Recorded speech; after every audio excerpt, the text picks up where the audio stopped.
We are getting closer and closer to the next NBA season. I want to say we're about 6 weeks out into the 2025-2026 NBA season. And as I look at the Houston Rockets roster after the very busy offseason that they had, we're also so close to seeing them put out the ultimate death lineup. And we all know what the death lineup is. It was a trend that started with the Golden State Warriors back in 2015 when they threw out their small ball lineup, putting Draymond Green at the 5 alongside Andre Iguodala, Stephen Curry, Klay Thompson, and Harrison Barnes. And a couple of years later, they were able to upgrade that lineup by replacing Harrison Barnes with Kevin Durant, which took the death lineup to a whole new meaning. Now here we are about eight to 9 years later, and now Kevin Durant is a part of a new team, a team that I look at that is immensely talented and also immensely drowning in culture. When I look at their head coach and coach Ime Udoka, he has really,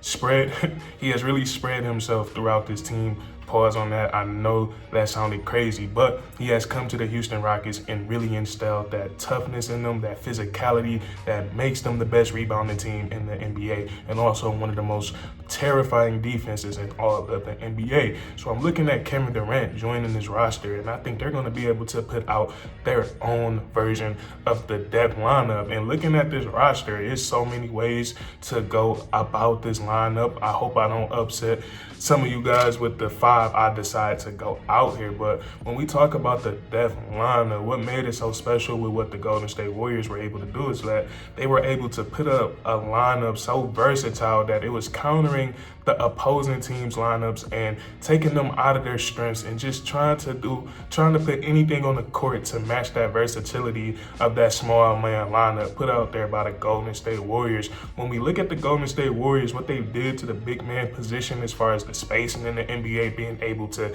defend in space, they were playing bigs off the court on both the offensive and the defensive side of the ball, but having such an intricate, versatile defender like Draymond Green and another one alongside him and Andre Iguodala, they were able to do some pretty great things on the defensive side of the ball. And then offensively, shrinking the floor like that, putting so many versatile basketball players, having everybody on the court being able to pass, being able to process and make that extra pass, it made the lineup so dangerous. So I'm looking at the Houston Rockets, and I think they're going to be able to replicate a pretty good version of that going into next season. And honestly, we see a lot of teams, they have adapted that. They have picked that up from the Golden State Warriors. So we see a lot of teams at times where they take a center out of the game and they have all wings and guards out there on the basketball court. That is something that has become normal in our game today. But when I look at the Houston Rockets, who I would put at the point guard position for this lineup, I have to go with Fred VanVleet because he just can play so many different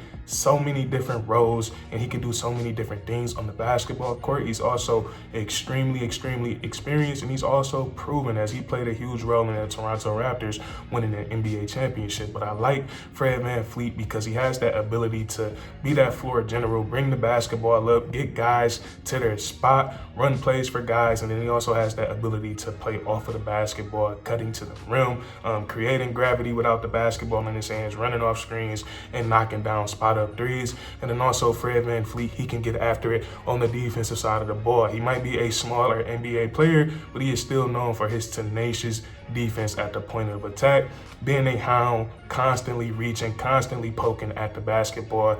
He is no one to, go at on the defensive side of the ball. So I have Fred VanVleet at my one position for the depth lineup for the Houston Rockets. And when we look at the shooting guard position, and really from this point forward, it's really going to be positionless for the Houston Rockets. But at the 2 spot, technically speaking, we're going to have Amen Thompson there. And I think Amen Thompson is going to thrive so well in a lineup like this on both sides of the basketball for the Houston Rockets. But we talked about how every team, when they do go to this small ball lineup, in order to do this, you have to have some type of out-of-world defender that can guard multiple positions and also guard that low post or guard, and protect the rim. And Amen Thompson, he can do that. He's already made a first-team All-NBA defensive team in his very young NBA career. Outstanding perimeter defender.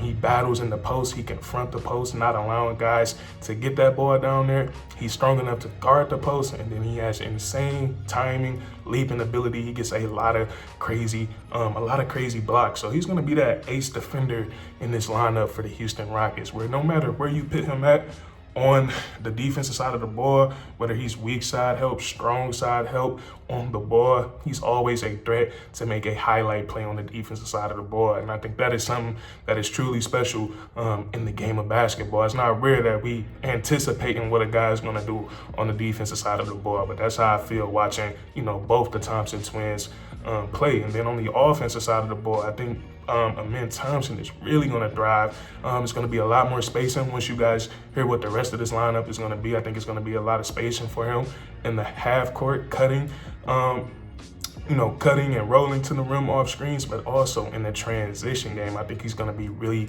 getting after it. No matter what lineup he's in for the Houston Rockets, Amen Thompson, he's always going to be a threat to get in transition and score some easy buckets. So I got him sliding into that 2 spot. And then the guy that's going to make it all work, the guy that's going to make everything so easy for the Houston Rockets, because we seen the Houston Rockets, they already had a version of their death lineup last year. Coach Ime Udoka, he wasn't scared to, if he had to go big and pin in 2 centers at a time, or if he had to take out all his bigs, he wasn't scared to do that. We seen the Houston Rockets go to a lineup, like that multiple times last season, but they didn't have Kevin Durant. So now we're gonna have Kevin Durant at this 3 spot. Technically, like we said, from here on out, it's really positionless. But what you get when you add Kevin Durant on your team, like we said, I done said this about every KD video so far this summer.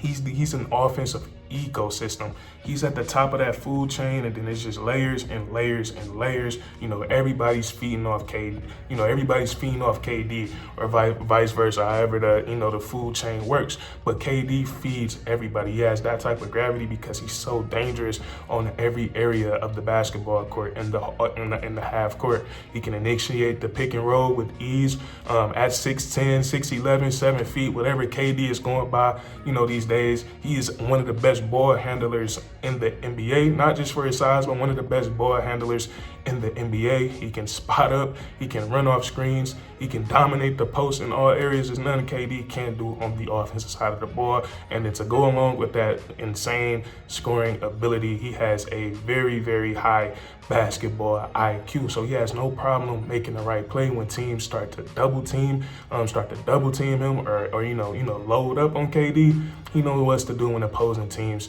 start to do that to him. So when I'm looking at KD and with the weapons he's going to have around him in this lineup, when it comes to cutters and when it comes to shooters, I see a lot of easy offense getting generated for the Houston Rockets, and I'm also seeing a lot of potential matchups for the opposing team on the offensive side on the defensive side of the ball. And then we all know what we get with Kevin Durant on the defensive side of the ball. At bare minimum, he's gonna be a nuisance around the rim because he's just so goddamn long, insane, like a 7'5", 7'6" wingspan. So he's always been a pretty solid, rim protector. He can rebound, he can get in the passing lanes, and then he's going into a team that has a defensive identity, a defensive culture. So I think he's going to be really good on the defensive side of the ball in this lineup. And honestly, I don't think he's going to have, he's not going to have a choice but to put in the effort on that side of the ball. So so far we have Fred VanVleet, Amen Thompson, and we have Kevin Durant. And then at this 4th spot, this is where, these last two spots, there's so many different Houston Rockets you can go with.